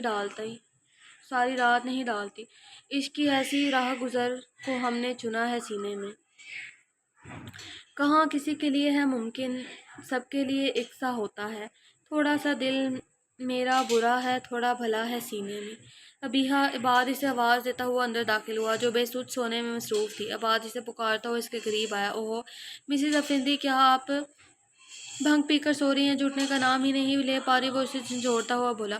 مقابل پہ ابیہا افندی کی ذات تھی جسے عباد کو ڈچ کرنے کا کچھ خاص ہی مزہ آتا تھا، وہ ہنوز آنکھیں بند کیے ایسے ہی لیٹی رہی۔ کچھ ہی پل لگے تھے، عباد افندی کو اس لڑکی میں کھو سا گیا تھا جس کے کالے حسین بالوں کی آبشار بیڈ پر دور تک کہیں بکھری ہوئی تھی، ہونٹ اس کے شہد میں بھیگے ہوں جیسے اس کے نازک سفید مرمری ہاتھ اس کے سینے پر بے سود پڑے تھے۔ وہ اس حسین منظر میں محبوط ہوتے دور تلک کہیں جا پہنچا تھا۔ ابیہا جو مزے سے پڑی اسے تنگ کرنے میں لگی ہوئی تھی کہ اچانک اسے کسی انہونی کا احساس ہوا اور اس کے ایک لمحے کی تاخیر کیے بنا اپنی آنکھوں کے پٹ کو جھٹکے سے وار کیا اور عباد کو اپنے اوپر جھکا ہوا پایا جو اسے شوق نظروں سے تکنے میں مگن تھا۔ وہ بری طرح خجل ہوئی اور اٹھنے کی کوشش کی، پر عباد نے اس کی کوشش کو ناکام بناتے ہوئے اس کے دونوں طرف اپنے دونوں ہاتھ رکھے اور اس کے فرار کی ساری راستے ختم کر دیے۔ مما پلیز ہمیں چھوڑو۔ ابیہا کا دل اس کی قربت میں زور سے اچھل کر حلق میں آ گیا۔ خاموش۔ وہ اس کے لبوں پر اپنی انگلی رکھتے ہوئے بولا، اگر اب تمہاری آواز آئی نا تو مسز افندی میں تمہیں زمین پر زور سے پٹک دوں گا۔ وہ اسے دھمکی دیتا ہوا بولا، جو گویا اس کی بہت ہی پرانی عادت تھی۔ ہاں، اگر کوئی بھی مزاحمت اور کرو گی تو سب بے سود ہو جائیں گے، سو خاموش رہو۔ وہ اسے اپنے شکنجے میں لیتا اس پر جھکتا ہی چلا گیا۔ ابیہا نے ہارتے ہوئے سر تکیے پر رکھ دیا اور اپنا آپ اس کے سپرد کر دیا اور اس کے ساتھ کہیں دور تلک خوابوں کے حسین وادیوں میں جا پہنچی جہاں افق کے چار چاند بھی انہیں دیکھ کر شرماتے ہوئے بادلوں کی لپیٹ میں آ گیا۔ نہ جانے کیسا رشتہ ہے اس دل کا تجھ سے، دھڑکنا بھول جاتا ہے پر تیرا نام نہیں۔ آج اس کی طبیعت کچھ ٹھیک تھی، سو وہ فوراً سے اٹھی اور یونہی جانے کے لیے تیار ہونے لگی۔ ویسے بھی اب اس کا گھر میں جی نہیں لگتا تھا، خالی گھر اسے کاٹ دھوڑتا تھا۔ رات میں وہ اپنے دل کی بھڑاس اس پر نکال آئی تھی، اب اس کا دل غم سے کچھ ہلکا ہو چکا تھا۔ رونے سے اس کی آنکھوں کے پپوٹے سوج چکے تھے، بخار کیونکہ اس سے کچھ نکاہت طاری تھی، پر وہ اسے جھٹکتے ہوئے باہر کی جانب بڑھی۔ جیسے ہی وہ ڈائننگ روم میں داخل ہوئی، عبان کو سامنے چیئر پر بیٹھا ہوا پایا جو ناشتہ کرنے میں مصروف تھا۔ تبھی وہ اسے نظر انداز کرتے ہوئے زوبیہ بیگم کے پاس جا بیٹھی۔ عبان نے اسے بغور دیکھا جس کا چہرہ بخار کی وجہ سے زرد پڑ چکا تھا، آنکھوں کے نیچے ہلکے رات جگنے کا ثبوت بتا رہے تھے۔ عبان کے دل پر بہت زور سے کچھ چبھا تھا، وہ انجانے میں اس لڑکی کا دل بے دردی سے دکھا گیا تھا۔ تبھی اس کا دل کیا کہ وہ آگے بڑھ کر میرا کو زور سے اپنے اندر بھینچ لے، پر ایسا کرنا بہت کٹھن تھا۔ وہ تاثر سے سوچ کر رہ گیا۔ اچانک سے میرب کی نگاہ اٹھی تھی اور عبان کی نظروں سے جا ٹکرائی، جو اپنی نگاہوں میں محبت سموئے اسے ہی دیکھنے میں مگن تھا۔ دیکھ تو ایسے رہا ہے جیسے زندگی میں مجھے پہلی بار دیکھ رہا ہو۔ لوفر کہیں کا نہ ہو تو وہ منہ میں بڑبڑاتی اور اس کو گھورتی ہوئی اپنا بیگ اٹھاتی یونہی کے لیے باہر کی جانب بڑھی۔ یہ جو نظروں سے میرے دل کو نڈھال کرتے تو ظلم ہو صاحب، مگر کمال کرتے ہو۔ واہ واہ واہ واہ! آہا! اب تو شاید میرو بیگم ہمیں اپنے قریب بھی نہ آنے دے۔ وہ ایک لمبی سانس کھینچتے ہوئے چیئر سے اپنا کوٹ اٹھاتے زوبیہ بیگم کو سلام کیے آفس جانے کے لیے باہر کی جانب بڑھا۔ دروازے پہ مسلسل بجتی ہوئی گھنٹی نے عباد کو نیند سے بیدار ہونے پر مجبور کر دیا، لہٰذا وہ اور ابھی اپنی باہوں سے آزاد ہوتا وہ دروازے کی جانب بڑھا۔ آنے والا شاید گھنٹی پر سے ہاتھ اٹھانا بھول گیا تھا، تبھی عباد نے جھٹکے سے دروازہ کھولا۔ وہ سامنے کھڑی ہستی کو دیکھ کر شاکڈ ہوا۔ تم؟ ہاں میں، وہ انتہائی ڈٹائی سے بولتی ہوئی اندر کی جانب بڑھی۔ کیا کرنے آئی ہو؟ وہ اسے گھورتا ہوا بولا، جو ڈٹائی سے صوفے پہ ٹانگ جمائے بیٹھی اسے ہی دیکھ رہی تھی۔ کیوں میں نہیں آ سکتی؟ تم اتنے دن گھر سے غائب رہے اور ماما بتا رہی تھی کہ تم مجھے یاد فرما رہے ہو تو میں چلی آئی۔ آخر تمہیں مجھ سے کیا کام آن پڑا؟ وہ اس پر طنز کے تیر اچھالتے ہوئے بولی۔ چلو اچھی بات ہے تم خود ہی آ گئی، ویسے بھی مجھے تم سے بہت ضروری بات کرنی تھی۔ وہ اس کے سامنے بیٹھتا ہوا نخوت سے بولا۔ ہاں ضرور پوچھو، وہ گلاس میں پانی ڈالتے ہوئے بے فکری سے بولی۔ میڈم سحری جو الٹے کام تم کر رہی ہو چھوڑ دو، اور یہ میری آخری وارننگ سمجھو، اگر دوبارہ تم نے میرب رحمان کو تکلیف پہنچانے کی کوشش بھی کی تو بہت برا حال کروں گا۔ بس یہ چھوٹی سی بات تھی اور اس بات کو اپنی چال بازیاں اپنی چال باز کھوپڑی میں بٹھا لو جو تمہارے لیے بہتر ہوگا۔ اگر میری بات تمہیں فضول لگی ہے میڈم سہرش تو ناجائز کی ذمہ دار تم خود ہوگی۔ وہ اس کو قہر برساتی نظروں سے دیکھتے ہوئے بولا۔ سہرش اس کے رویے پہ حیران ہوئی۔ آخر تمہیں کیا تکلیف ہے مسٹر عباد؟ کیوں تم میرے پیچھے پڑے ہوئے ہو؟ اور دوسری بات یہ میرا کام ہے نہ کہ تمہارا۔ تم اپنا منہ بند ہی رکھو۔ وہ نفور سے کہتے ہوئے بولی۔ مجھے کیا کرنا ہے یہ میں دیکھ لوں گی، اور جو تمہیں کرنا ہے وہ تم بخوبی شوق سے کرنا۔ یاد رہے سہرش افندی، ہار تو سکتی ہے پر میدان چھوڑ کر بھاگ نہیں سکتی۔ مسٹر عباد بہت عزت افزائی کی ہے تم نے اپنے مہمان کی، اب میں چلتی ہوں۔ اور دوسری بات میرے کام میں ٹانگ مت اڑانا ورنہ میں سوچوں گی بھی نہیں کہ تم میرے بھائی ہو۔ اور وہ جانے کے لیے اٹھی۔ عباد افندی بھول چکا تھا کہ مقابل اس کی اپنی ہی بہن تھی جس کی رگوں میں ایک ہی باپ کا خون دوڑا تھا۔ بات سنو۔ تبھی عباد کی آواز اس کے چلتے ہوئے قدموں کو روکا تھا۔ اب بھی کچھ الفاظ رہ گئے ہیں کیا؟ وہ اس کی جانب مڑتے ہوئے بولی۔ وہ اس کے قریب آیا تھا۔ ہاں کچھ الفاظ ہیں۔ مجھے سکون نہیں ہے، میں اندر ہی اندر گھل رہا ہوں۔ مجھے نہیں پتا یہ عشق مجھے زندہ رہنے بھی دیتا ہے کہ نہیں۔ جیسے جیسے وقت گزر رہا ہے مجھے اپنا دم گھٹتا ہوا محسوس ہو رہا ہے۔ اس کے عشق نے مجھے اپنا قیدی بنا لیا ہے اور چاہ کر بھی سے آزاد نہیں ہو پا رہا۔ میں اسے تکلیف میں دیکھوں تو میرا اندر جل اٹھتا ہے۔ جو اس نے تمہارے ساتھ کیا میں اس کی طرف سے تم سے معافی مانگتا ہوں۔ وہ بے بسی سے بول رہا تھا، اس کی آنکھوں میں آنسو سے لبریز تھی اور اس نے بڑی مہارت سے اپنے اشک مضبوط کرتے ہوئے دوبارہ سے اسے اپنے حلق میں اتار دی تھے۔ مسٹر عباد تم میرے رحمان کے مجنوں ہو اور میں اس کی دشمن ہوں، سو بہت زیادہ فرق ہے محبوب اور دشمن میں۔ محبوب کو تو اپنے محبوب کی بری بات بھی بھلی چنگی لگتی ہے، پر میں تو دشمن ہوں تو دشمن تو اپنا دشمن زہر سے بھی زیادہ برا لگتا ہے۔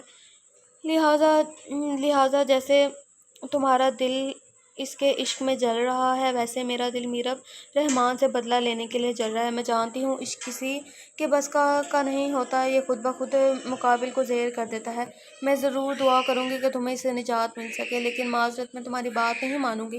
وہ یہ کہہ کر رکی نہیں تھی، وہ ٹھک ٹھک کرتی ہوئی باہر کی جانب بڑھی، پر جو الفاظ وہ کہہ رہا تھا وہ اس نے سنے تھے۔ وہ الفاظ ابیحہ مراد کے دل کو کسی تیز آری کی طرح چیرتے گئے تھے۔ وہ نہیں جانتی تھی کہ یہ خوبصورت سا شخص اپنے اندر اتنے طوفان لیے پھرتا ہے۔ وہ دم خود کھڑی اسے دیکھ رہی تھی جو آنکھیں موندے اپنے سر صوفے کی پشت پر ٹکا چکا تھا۔ اس کے ہر انداز سے بے بسی ٹپک رہی تھی۔ تبھی وہ اپنے قدموں کو گھسیٹتی اس کے قریب اس کے ساتھ صوفے پر جا بیٹھی۔ عباد تم ٹھیک ہو؟ وہ اس کے کندھوں پر ہاتھ رکھتے ہوئے بولی۔ ابیحہ کی آنکھ سے ایک آنسو نکلتا ہوا عباد کے ہاتھ پر جا گرا۔ وہ اچانک چونک اٹھا تھا اور اپنے پاس بیٹھی اس خوبصورت سی لڑکی کو دیکھا جو چہرے پر انتہائی معصومیت سجائے رونے میں مصروف تھی۔ تبھی وہ اس کے قریب کھسکا۔ کیا ہوا ہے مسز افندی، کیوں رو رہی ہو تم؟ وہ بجھل آواز لیے بولا۔ کیا تم ہمیں چھوڑ دو گے؟ انتہائی بے تابی سے پوچھا گیا۔ بالکل بھی نہیں، میں پاگل ہوں جو تمہیں چھوڑوں گا، تم میری بیوی ہو، مجھے تم بے حد اچھی لگتی ہو۔ اور وہ اسے اپنے ساتھ لگاتے ہوئے پیار سے گویا ہوا۔ میں تمہارے بغیر نہیں رہ سکتی میں تمہارے بغیر کچھ نہیں مس افندی، ایسا مت سوچا کرو۔ تم پھر وہ میرب رحمان کون ہے؟ وہ سر اٹھائے اس کی جانب دیکھتے ہوئے بولی۔ ابیحہ مراد پھر سے اس کی دکھتی ہوئی رگ پر ہاتھ رکھ چکی تھی۔ میرے خیال میں مسز افندی آپ سب کچھ جان چکی ہیں۔ پھر دوبارہ پوچھنے کا مقصد وہ سوالیہ نظروں سے اس کی جانب دیکھتا ہوا بولا۔ نہیں، بس ویسے ہی پوچھا تھا مس افندی، کچھ درد اندر ہی رہیں تو بہتر ہوگا۔ کریدنے سے زخم زیادہ بڑھتا ہے۔ اور وہ اس کو چھوڑتے ہوئے بولا۔ بڑا دشوار ہوتا ہے کسی کو یوں بھلا دینا کہ جب وہ جذب ہو جائے رگوں میں خون کی مانند۔ مجھے آفس کے لیے نکلنا ہے، سو میرے کپڑے ریڈی کر دو۔ وہ سنجیدگی سے کہتا ہوا فریش ہونے چلا گیا۔ اسلم خان آج کچھ زیادہ ہی نہیں وقت لگ رہا؟ وہ حیرانگی سے گویا ہوئی۔ کیا تم نے شارٹ کٹ استعمال نہیں کیا؟ نہیں بی بی جان، وہ راستہ بلاک تھا سو اسی لیے یہ راستہ استعمال کیا ہے۔ وہ منہ کے تاثر چھپاتا ہوا بولا۔ پلیز جلدی چلو، آدھا گھنٹہ ہو چکا ہے، مجھے لیٹ ہو رہا ہے۔ وہ پریشانی سے گویا ہوئی۔ ٹھیک ہے بی بی جی۔ اف، اب یہاں تو کنیکشن بھی نہیں آ رہا، کیا کروں؟ وہ جھنجھلاہٹ کا شکار ہوئی۔ جیسے اس نے باہر دیکھا وہ سنسان راستہ تھا جو اسے خوف میں مبتلا کر رہا تھا، جہاں اسے کوئی بھی زیرو نظر نہیں آ رہی تھی۔ تبھی وہ خوف کے زیر اثر چیخی تھی۔ اسلم خان، گاڑی واپس گھر کی جانب موڑو، وہ کانپتے ہوئے لہجے میں بولی۔ اب ایسا نہیں ہو سکتا، ہم کافی دور نکل چکے ہیں، میں نے جتنا کہا ہے اتنا کرو، گاڑی واپس موڑو، وہ ایک لفظ چباتے ہوئے بولی۔ اچانک اسلم خان نے گاڑی روکی اور اپنا منہ پیچھے کی جانب کیا۔ بھائی تم بہت بولتی ہو، تمہارا منہ بند کرنا ہی ہوگا۔ کچھ سیکنڈ ہی لگے تھے وہ منہ کھولتی، پر اسلم خان بری مہارت سے اس کے منہ پر کلوروفارم سے بھرا ہوا رومال رکھ چکا تھا۔ اسلم خان کا مکروہ چہرہ اس کی نظروں میں گھوما تھا، تبھی وہ چکراتے ہوئے سیٹ پر گری اور کچھ سیکنڈ میں ہی بے ہوش ہو گئی۔ اسلم خان نے اس کے بتائے ہوئے ٹھکانے پر پہنچتے ہی سیرش افریدی کو کال ملائی تھی۔ دوسری جانب اسپیکرز میں سیرش کی روبدار آواز گونجی، کیا بکواس کرنی ہے، جلدی بکو بیگم صاحبہ، کام ہو گیا ہے۔ اوہ گڈ۔ اس کا دل خوشی سے جھوم اٹھا تھا۔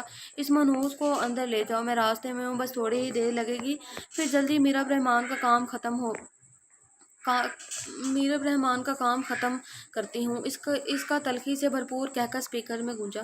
جی بیگم صاحبہ۔ اسلم خان فون بند کرتے ہی میرب کو کندھے پر اٹھائے سامنے بنے سنسان کمرے نما کال کوٹری کی جانب بڑھا، جہاں آبادی کا کوئی نام و نشان بھی نہ تھا۔ وہ اس کال کوٹری میں داخل ہوا اور اس کی زور سے زمین پر پٹکا دروازہ بند کرتا باہر کی جانب بڑھ گیا۔ اس کے دماغ میں بس ایک ہی بات گھوم رہی تھی، آخر سیرش دوبارہ کچھ الٹا سیدھا نہ کر دے۔ وہ جلد از جلد اس کے پاس جانا چاہتا تھا۔ ابیہ آباد افندی کو بغور دیکھ رہی تھی، جو ڈریسنگ ٹیبل کے سامنے کھڑا پرفیوم کا چھڑکاؤ کرتے ہوئے محبوس سے کسی سوچ میں گم تھا۔ آباد افندی، تو میرے پاس ہو کر بھی میرے پاس نہیں ہو، وہ تعصب سے سوچ کر رہ گئی۔ اس کی زندگی میں وہ پہلا مرد تھا جسے اس نے اپنے دل و جان سے چاہا تھا، پر افسوس وہ اس کا ہوتے ہوئے بھی اس کا نہ تھا۔ تبھی وہ ٹائی کے لیے اس کی جانب بڑھی۔ یہ پکڑے، ہم بریک فاسٹ لاتے ہیں۔ آپ نے صبح سے کچھ نہیں کھایا۔ ابیہ کا لہجہ آباد افندی کے لیے فکر سے بھرا پڑا تھا۔ وہ حیران ہوا تھا، آخر یہ لڑکی اسے کتنے جھٹکے اور دے گی۔ ابیہ مراد کو اس کی کبھی پرواہ نہیں ہوئی تھی، اور آج وہ اس کی فکر میں مری جا رہی تھی۔ آخر کیوں؟ کیا اس کی کوئی چال ہے؟ کیا وہ مجھ سے بدلہ لے رہی ہے؟ بہت سے سوال اس کے دماغ میں گھوم رہے تھے، جس کا جواب دینے میں وہ اس کی طرف بڑھا اور اس کے انتہائی قریب آیا۔ میں ٹائی نہیں پہنتا مسز افندی، میرا دم گھٹتا ہے، سو میں ایسی خرافات سے کوسوں دور ہی رہنا پسند کرتا ہوں۔ وہ اس کے قریب ترین آتے ہوئے بولا، جیسے ہی گوچی گلٹی کی خوشبو انتہا ابیہ کے نتنوں میں گھسی، وہ اس کی قربت میں مدہوش ہونے کو ہوئی۔ تبھی ابیہ نے اپنے حواس بحال کیے اور اپنے آپ کو سنبھالتے بھائی کی جانب بڑھی، پر اچانک آفات نے اس کی کلائی کو نرمی سے جھٹکا دیا تھا اور اس کے ساتھ سینے سے آ لگی، اور اس نے ابیہ مراد کی نازک سی کمر پر اپنے دونوں ہاتھوں کی گرفت تنگ کر لی۔ آپ کہاں چلی مسز افندی؟ ابھی میری بات مکمل نہیں ہوئی، اس کے کان میں سرگوشی کرتا بوجھل آواز لیے بولا، جو اس کے سینے پر سر رکھے کہیں کھو سی گئی تھی۔ اس کے آغوش میں سے سکون مل رہا تھا جو کافی دنوں سے ملنے نہیں پا رہا تھا۔ مسز افندی، کیا ایک سوال پوچھوں؟ پر مجھے درست جواب چاہیے۔ ابیہ نے اس بات میں سر ہلاتے ہی اتفاق کیا۔ کیا تمہیں مجھ سے محبت ہے یا کوئی بدلہ لے رہی ہو؟ سوال اچانک پوچھا گیا جو مقابل کے دل پر وار کر گیا تھا۔ وہ جھٹکے سے دور ہوئی، جس کی آنکھیں وحشت لیے ہوئے تھی۔ یہ بات اسے بھڑکا گئی تھی۔ واؤ مسٹر آباد افندی، کیا کہنے تمہارے! اگر تم جیسے شخص سے ہمیں محبت نہ ہوتی تو ہم اپنا آپ تمہیں کبھی نہ سونپتے۔ خیر، دوسری طرف مجھے اپنے دل پر بھی بہت افسوس ہے، جو ہر بار تم جیسے گھٹیا شخص کی غربت کا دیوانہ ہی ہوتا چلا جاتا ہے۔ تحفہ تمہاری سوچ پر مسٹر افندی، کیا تمہیں میری محبت بدلہ لگ رہی ہے؟ وہ جھچکیوں کی زد میں آتے ہوئے بولی، نہیں آباد افندی، تمہارا کوئی قصور نہیں۔ تمہارے اس دل میں میرا نہیں، میرب رحمان کا ڈیرا جما ہوا ہے۔ وہ اس کے دل پر اپنی شہادت کی انگلی رکھتے ہوئے بولی، جس کا عشق تمہیں منفی سوچنے پر مجبور کر دیتا ہے، تم میرے پاس ہوتے ہوئے بھی میرے پاس نہیں ہوتے۔ مجھے اچھا لگا تمہارے پیار کرنے کا اظہار مسز افندی، وہ اسے اپنی طرف کھینچتا ہوا شریر لہجے میں بولا، جو اس کی گرفت میں مچل رہی تھی۔ چھوڑو ہمیں گھٹیا انسان۔ وہ اس کے سینے پر اپنے دونوں ہاتھوں سے وار کرتی ہوئی چیخی، یار سوری، میں تمہیں تکلیف نہیں پہنچانا چاہتا تھا۔ یقین کرو مسز افندی، میرب رحمان میرا ماضی تھا، میں اسے بھولنے کی بھرپور کوشش میں لگا ہوا ہوں، اور مجھے یقین ہے کہ تمہاری محبت مجھے اس کے عشق سے رہا کر دے گی۔ وہ کہتے ہوئے اس پر جھکا اور اس کے ماتھے پر اپنے لب رکھ دیے۔ میرے لیے پوری دنیا ہو تم، اس کے آگے تمہارے بغیر کچھ نہیں۔ وہ اس کے خوبصورت سے اظہار پر شرماتی ہوئی محبت سے اس کے سینے میں اپنا سر چھپا گئی تھی۔ جب سے وہ گھر آیا تھا، اسے میرب اسے نہیں دکھائی دی تھی۔ وہ حیران ہوا تھا، وہ کھانے پر بھی نہیں آئی تھی۔ وہ اس کے کمرے کی جانب بڑھا، پر کمرہ ہنوز خالی پڑا ہوا تھا۔ وہ پریشان ہوتا ہوا بھائی کی جانب بڑھا، رحیم بابا اسلم خان کہاں ہے؟ وہ چوکیدار کو آواز لگاتے ہوئے پریشانی سے گویا ہوا۔ بڑ صاحب وہ چھوٹی بی بی کو یوں نہیں چھوڑنے گیا تھا پر ابھی تک واپس نہیں آیا۔ اس وقت تو میرا بیٹی واپس گھر آ جاتی ہیں، ہم کب سے پریشان ہیں، ان کی راہ تک رہے ہیں پر وہ ابھی تک نہیں آئے۔ ابان کا دل زور سے گھبرایا تھا۔ نہیں ایسی کوئی بات نہیں، راستے میں کچھ پرابلم ہو گیا ہوگا، میں دیکھتا ہوں، اپنے دل کو تسلی دیتا وہ گاڑی کی جانب بڑھا اور گاڑی تیزی سے یونیورسٹی کے راستے پر مڑی۔ جیسے ہی سحرش افرندی اس کمرے میں داخل ہوئے، میر الرحمان کو دیکھا جو زمین پر بے سود پڑی تھی۔ بیچاری، وہ اس کے قریب بیٹھتے اس پہ زور سے پانی کے چھینٹے مارتے ہوئے بولی جو آہستہ آہستہ بیدار ہو رہی تھی۔ جیسے ہی وہ مکمل بیدار ہوئی، اس نے اپنے سامنے سحرش کو دیکھتے ہوئے پایا جو نخوت سے اسے گھورنے میں مصروف تھی۔ ایک پل کے لیے میرب چونکی تھی، وہ ایسے ہی کھڑی ہونے کے لیے اٹھی کہ اچانک سحرش نے اسے دوبارہ واپس زمین پر بٹھا دیا۔ نانا میرب رحمان، ایسی غلطی مت کرنا، بہت زیادہ غلطیاں تم پہلے ہی کر چکی ہو، اس کا خمیازہ آج تم بھگت رہی ہو۔ میرب رحمان، تم وہ عورت جس سے میں نے اپنی زندگی میں شدید ترین نفرت کی۔ تم نے مجھ سے میری محبت کو چھین لیا، میرے بھائی کو چھین لیا، تمہاری وجہ سے ابان حیدر نے مجھے چھوڑ دیا۔ تم میرے راستے میں کسی دیوار کی مانند آئی ہو، سو میں اس دیوار کو ضرور توڑوں گی اور پھر اس دفعہ دل پر ہاتھ رکھنے کی باری ابان کی ہوگی۔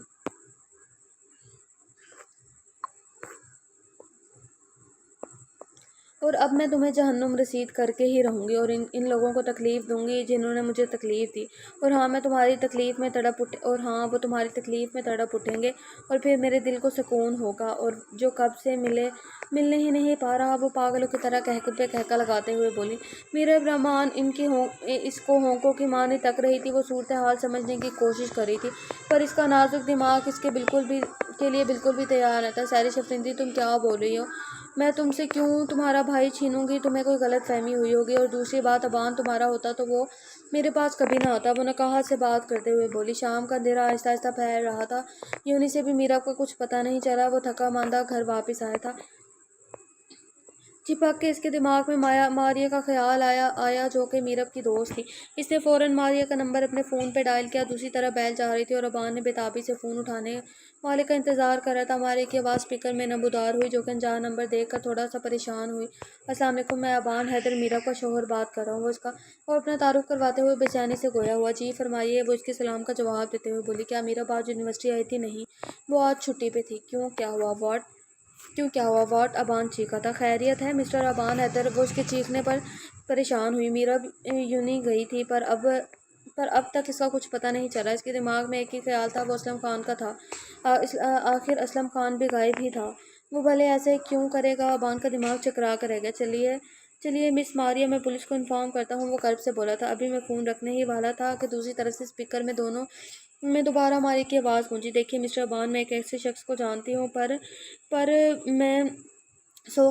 پر میں یقین سے نہیں کہہ سکتی کہ اس شخص نے کیا ہے، لیکن جہاں تک میرا اندازہ ہے اس شخص نے ہی میرب رحمان کو کڈنیپ کروایا ہوگا، کیونکہ وہ بہت دفعہ اسے دھمکیاں بھی دے چکا ہے۔ میرب آپ کو بتانا چاہتی تھی پر شاید آپ اس کی بات پہ یقین نہ کرتے، سو وہ بتا نہیں پائی۔ یہی تو میری غلطی تھی کہ میں اپنی محبت پر بھروسہ نہ کر پایا، جو محبت میں بہت ضروری ہوتا ہے۔ وہ آج میرے ہی شک میں مجھے الجھا کر رکھ دیا ہے، مجھ سے میرا سب کچھ چھین لیا ہے۔ کاش میں ایک دفعہ تو میرب رحمان پر بھروسہ کرتا تو شاید وہ کبھی بھی مجھ سے دور نہ ہوتی۔ وہ تاثر سے سوچ کر رہ گیا۔ آپ مجھے اس کا نام بتائیے، میرے ہاتھوں سے بچ نہیں پائے گا، بہت برا حال کروں گا، وہ غصے سے مٹھیاں بھینچتا ہوا بولا۔ ماریہ نے جو نام اس کو بتایا وہ اس کو شوق میں مبتلا کر گیا۔ اس کے دماغ میں بس ایک ہی نام گردش کر رہا تھا، وہ تھا اباد افرندی۔ تبھی اس نے مقابل کا شکریہ ادا کرتے ہوئے سلسلہ منقطع کر دیا۔ آج اسے جھٹکے پہ جھٹکے لگ رہے تھے۔ آخر سحرش نے جو کچھ کہا تھا وہ اس نے کر ہی دیا تھا۔ اس نے کیا کیا وہ ایسا نہیں تھا۔ سحرش کے دوست ابان حیدر کی اباد افرندی سے 2 ملاقاتیں ہوئی تھیں، لیکن وہ اسے انتہائی شریف لگا تھا۔ اسے یقین نہیں آ رہا تھا کیا اباد افرندی بھی ایسا ہو سکتا ہے۔ آخر اس کی میرب رحمان سے کیا دشمنی ہوگی؟ کیا سحرش اباد افرندی کے دوست کے ذریعے سے کروا رہی ہے یہ کام؟ کیا وہ ایڈٹس بھی سحرش نے ہی بھجوائی تھی؟ اس کا دماغ الجھ کر رہ گیا تھا۔ آخر کیوں ایسا کر رہے ہو تم دونوں؟ وہ چیختا ہوا بولا۔ کیوں میری میرب کو مجھ سے چھین رہے ہو؟ وہ پاس پڑی چیزیں غصے سے دیوار پر مارتا ہوا بولا۔ تم دونوں میرے اور میرب کی راہ میں حائل ہوئے ہو، تم بھول چکے ہو کہ تم لوگ ابان حیدر سے پنگا لے رہے ہو، تم دونوں میرے عتاب سے بچ نہیں سکتے۔ وہ فون پر کوئی نمبر ملاتا ہوا بھائی کی جانب بڑھا۔ مسز افرندی، لاک کرو دروازہ بوبیا کو آواز لگاتے ہوئے بولا، جو کہ جلدی میں تھا۔ اوکے مسٹر، تم جاؤ، ہم آ رہے ہیں۔ وہ اسے چھیڑتے ہوئے بولی، مس افرندی، تم کبھی باز نہیں آؤ گی؟ وہ منہ پہ مصنوعی ناراضگی سے جیسے گھورتا ہوا بولا، بھلے، ہم کیوں ناراض آنے والے، یہ کام ہمارا ہے، اور تم ہمارے پیارے سے شوہر ہو، تو ہم تمہیں نہیں شوہر ہو تو ہم نہیں ہم تمہیں نہیں تو ہم تمہیں نہیں تو پھر تو ہم تمہیں نہیں پھر کس کو تنگ کریں گے؟ وہ منہ بسوڑتے ہوئے بولی، یار کچھ ورڈز ایسے لکھے ہوئے، اس لیے میں بار بار اڑ رہی ہوں۔ ہا ہا ہا ہا ہا۔ اچھا ٹھیک ہے، کر لیا کرو۔ وہ اس کی طرف مسکراہٹ اچھالتا باہر کی جانب بڑھ گیا۔ جیسے ہی وہ گاڑی کی جانب بڑھا، اچانک سے اس کا فون چیخ اٹھا، اور وہ قطع نہیں اٹھانا چاہتا تھا، پر پھر بیزاری سے کال اٹینڈ کر کے آیا کوئی ضروری کال ہو۔ دوسری طرف سے انتہائی غصے سے سلامتی بھیجی گئی۔ وہ حیران ہوا، کیسے ہو عباد افرندی؟ میں ابان حیدر بول رہا ہوں، پہچانے مجھے؟ اوہ، میرے خیال نہیں، میں سیرش کا ایکس بول رہا ہوں۔ مقابل کو اس کا لہجہ بھڑکا ہی تو گیا تھا۔ مسٹر ابان، میں آپ کو جانتا ہوں، سو آپ کو تعارف کروانے کی کوئی ضرورت نہیں۔ وہ غصے سے بولتا ہوا گاڑی میں جا بیٹھا۔ آخر میں وجہ جان سکتا ہوں کہ آپ نے میرب سے کیا لینا ہے؟ آخر کیا دشمنی ہے آپ کی؟ کیوں کروایا میرب کو کڈنیپ؟ وہ غصے سے چیخا تھا۔ جس کا عباد افرندی کو ڈر تھا وہی ہوا۔ اس کا دل زور سے دھڑکا تھا۔ آخر تم اتنا غصہ کیوں کر رہے ہو؟ تسلی سے بھی بات ہو سکتی ہے، تم پلیز بات کو سمجھنے کی کوشش کرو۔ میں بھلے یہ کیوں کروں گا؟ مجھے بہت افسوس ہے کہ تم بات کی گہرائی تک نہیں پہنچے اور مقابل پہ چیخنا شروع ہو گئے۔ کیا تم یقین سے کہہ سکتے ہو کہ یہ کام میں نے ہی کیا؟ وہ سوالیہ انداز لیے بولا تھا۔ میں نہیں جانتا، پر تم سیرش کے بھائی ہو، اور تم میرب کو دھمکیاں بھی دے چکے ہو، اور آخر بات سے کیوں مکر رہے ہو مسٹر عباد؟ وہ بھڑکا تھا۔ ہاں، میں نے دھمکی دی تھی، اور میں نے اپنی غلطی پر میرب رحمان سے معذرت بھی کر لی تھی، کیونکہ میں سیدھے راستے سے بھٹک چکا تھا اور کچھ شیطان کے بہکاوے میں بھی آ گیا تھا، لیکن خدا نے مجھے جلد ہی سیدھی راہ پر ڈال دیا، اور میں اپنے رب کا شکر گزار ہوں۔ اور باقی جو کچھ بھی کیا وہ سیرش نے کیا، یہاں تک کہ وہ تصاویر بھی تمہیں سیرش نے ہی بھجوائی تھی۔ وہ جو کچھ تمہاری وجہ سے کر رہی ہے، تم جانتے ہو بہت ضدی ہے، اور میں کافی دفعہ اسے منع کر چکا ہوں، پر وہ باز نہیں آ رہی۔ لیکن اگر تم چاہتے ہو میرب کو نقصان نہ پہنچائے، تو ہمیں جلد از جلد اس تک پہنچنا ہوگا۔ وہ پریشانی سے گویا ہوا۔ ابان کو اپنے سارے سوالوں کے جواب مل چکے تھے۔ وہ سیرش کی دھمکیوں کو بلائے نئی زندگی کی شروعات کر چکا تھا، پر وہ نہیں جانتا تھا کہ اس کے آنے والی زندگی میں کتنا بڑا طوفان رونما ہونے والا ہے۔ تم پلیز اسے فون کرو، وہ کہیں اسے کوئی نقصان نہ پہنچا دے۔ میرا نمبر اس نے بلاک کیا ہوا ہے۔ اس کے لہجے میں بے بسی ہی بے بسی تھی۔ اس کی آواز اذیت سے بھرپور تھی۔ وہ شاید مقابل کا بھی حال اس سے کچھ کم نہ تھا۔ وہ اسے فون کرتا، اگر نمبر ٹریس ہو جاتا تو بہت زیادہ فائدہ ہو کر نقصان ہونے سے بچ جائے گا۔ وہ سنجیدگی سے بولا، اوہو، تم ٹھیک کہہ رہی ہو۔ ہاں، میں سمجھی تھی۔ وہ ابان وہ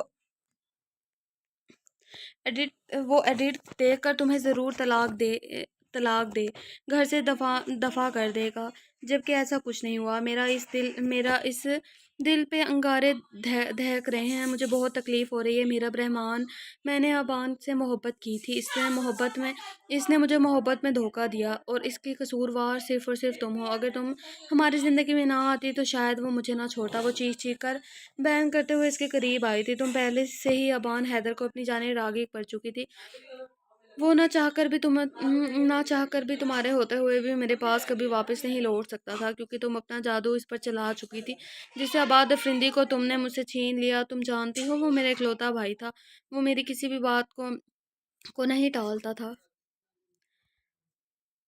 جو میں کہتی تھی وہ آنکھیں بند کیے کرتا ہی چلا جاتا تھا، چاہے وہ کتنا بھی مشکل کام کیوں نہ ہو، پر وہ مجھے انکار نہیں کرتا تھا۔ پر افسوس کہ وہ تمہارے جھانسے میں آ گیا، تم سے عشق کر بیٹھا، اور مجھے تمہارے ہی راستے سے ہٹانے کے لیے چالیں چلنے لگا۔ ہاں، اب بھی شاید وہ تمہیں ڈھونڈ رہا ہوگا، لیکن بہت فکر ہے اسے تمہاری۔ وہ تمہاری خاطر کسی کی جان بھی لے سکتا ہے، وہ دیکھ بھی سکتا ہے۔ وہ ہونٹوں پر تلخ مسکراہٹ لیے درد سے مسکرائی تھی۔ میرب شوق تھی۔ ابان افرندی کا رویہ اسے آج سمجھ آ گیا تھا۔ آخر وہ اس قدر نرم رویہ کیوں اپنائے ہوئے تھا؟ عباد افرندی، تم غلط راستے کے مسافر بن چکے ہو، جس منزل تک پہنچنا ناممکن تھا۔ تم اپنے دل کے ساتھ کھیل رہے ہو، تم اپنے آپ کو دھوکہ دے رہے ہو، آخر جو تمہارا ہے ہی نہیں تم اس کے پیچھے بھاگ رہے ہو، اور شاید تم کبھی بھاگتے بھاگتے کسی انجان راہ پر بھٹک جاؤ، جو تم ہو بھٹک جاتے ہو، جہاں سے تمہیں اپنا آپ موڑنا انتہائی دشوار سا لگتا ہے، اور تم چاہ کر بھی اپنے آپ کو موڑ نہیں پاؤ گے۔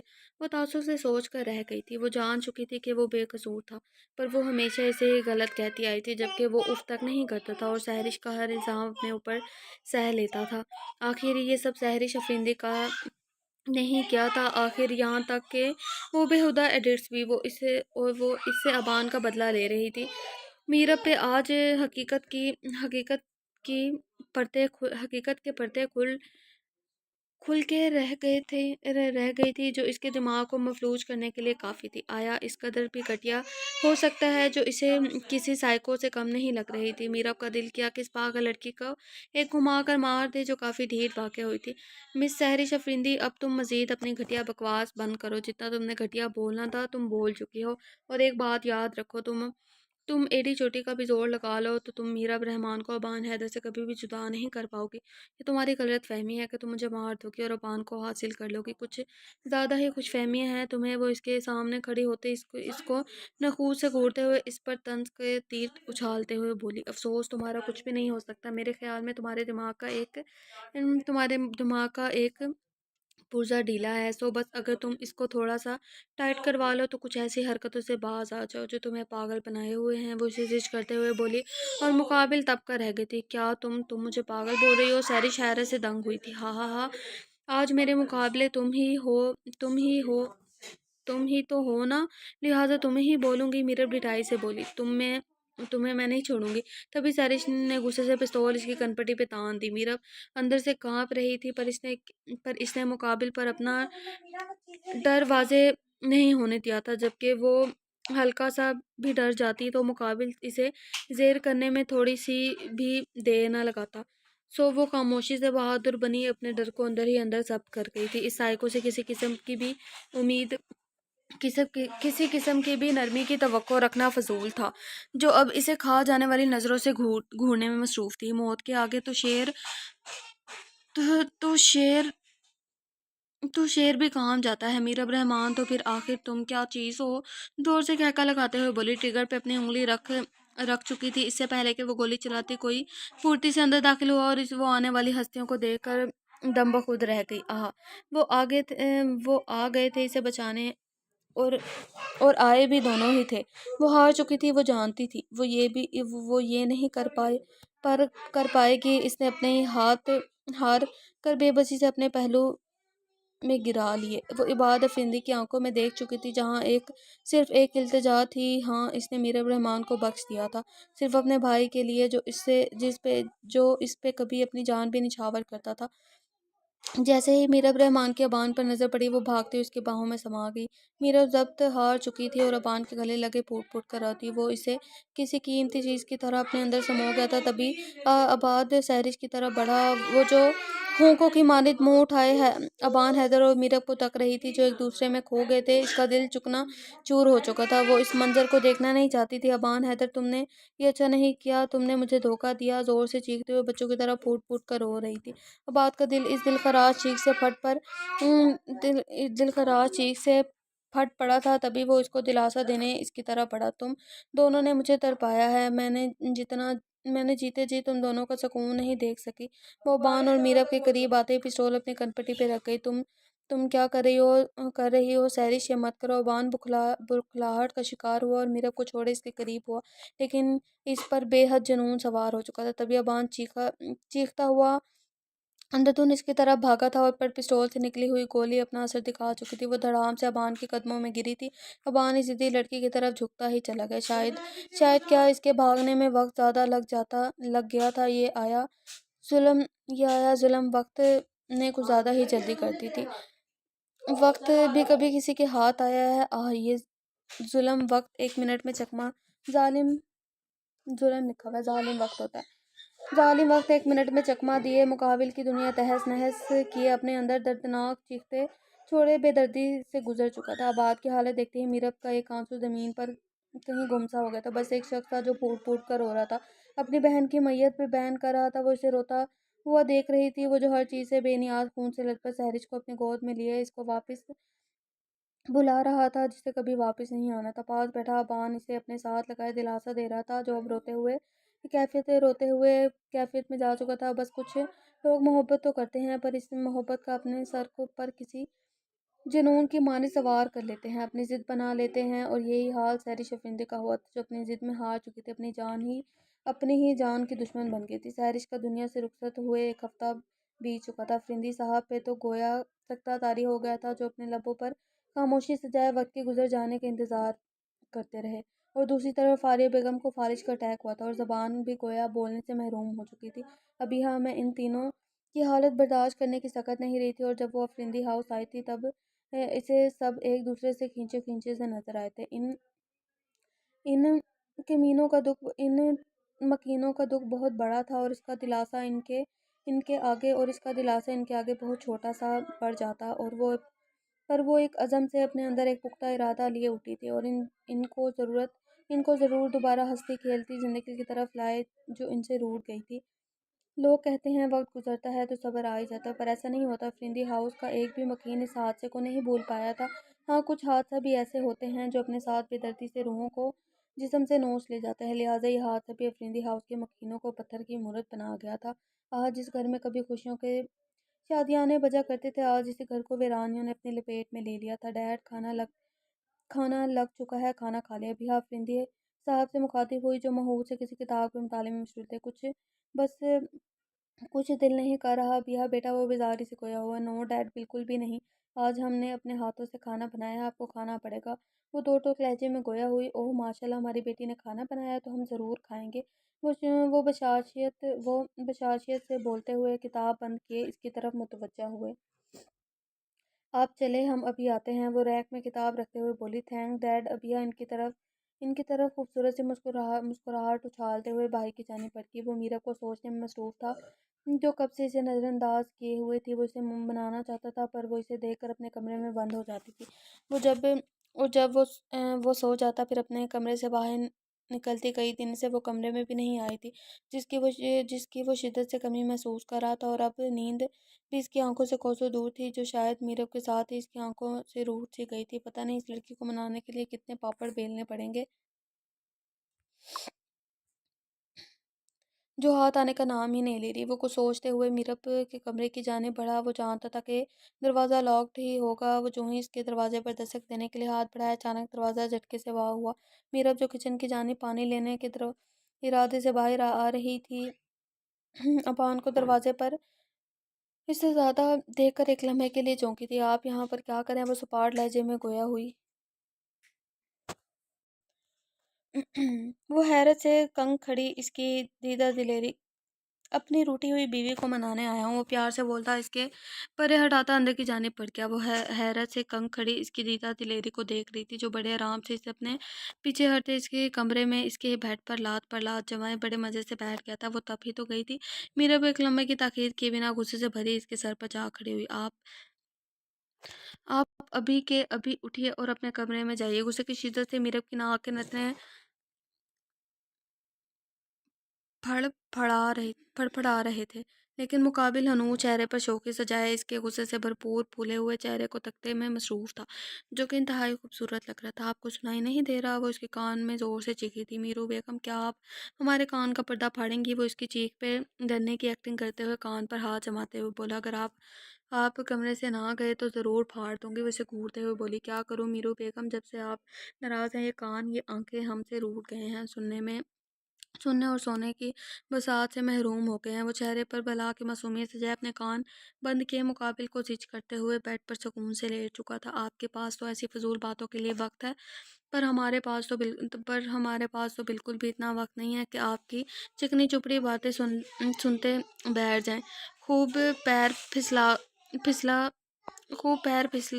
پھسلا کر سوئے، اگر جگہ کم پڑ آئی تو زمین پر بوری بستر ڈال لیجیے گا۔ وہ غصے کی شدت سے زور سے زمین پر پیر پٹکتی ہوئی بھائی کی جانب بڑھی، پر مقابل پہ کسی شیر کی مانند تیز نکلا تھا، جس نے ایک ہی وار میں پھو پھو کرتی جنگلی بلی کو جھٹکے سے اپنے برابر کر لیا تھا، اور اس کی کمر کو اپنے مضبوط حصار سے پکڑے اپنے سامنے لگا لیا تھا۔ میرو یار کب ایسے رہو گی، میں جانتا ہوں میں غلطی پر تھا، میرا قصور تھا، میں یہ بھی جانتا ہوں کہ میں نے کیا وہ ہرگز جو میں نے کیا وہ ہرگز قابل قبول نہیں، لیکن آخری دفعہ مجھے معاف کر دو، میرے لیے گویا ایک پل تمہارے بغیر گزارنا صدیوں پر محیط ہے۔ تم کچھ پل کے لیے میری نظروں سے اوجھل ہو جاتی ہو تو میری زندگی رک سی جاتی ہے۔ وہ اس کے چہرے کو چومتی ہوئی کچھ آوارہ لٹوں کو کان کے پیچھے کرتا اس کی آنکھوں میں وار فتکی سے دیکھتے ہوئے بولا تھا، پاپا پلیز بار بار مجھ سے معافی مانگ کر مجھے شرمندگی کے کٹکرے میں مت دسائیں۔ جو میری زندگی میں تھا، چاہے اچھا تھا چاہے برا تھا، وہ مجھے ملنا ہی تھا۔ بس آپ اپنی ہی جان سے پیارے ایک پل میں عزت کی دھجیاں بکھیر کر رکھ دیں تو بہت تکلیف ہوتی ہے۔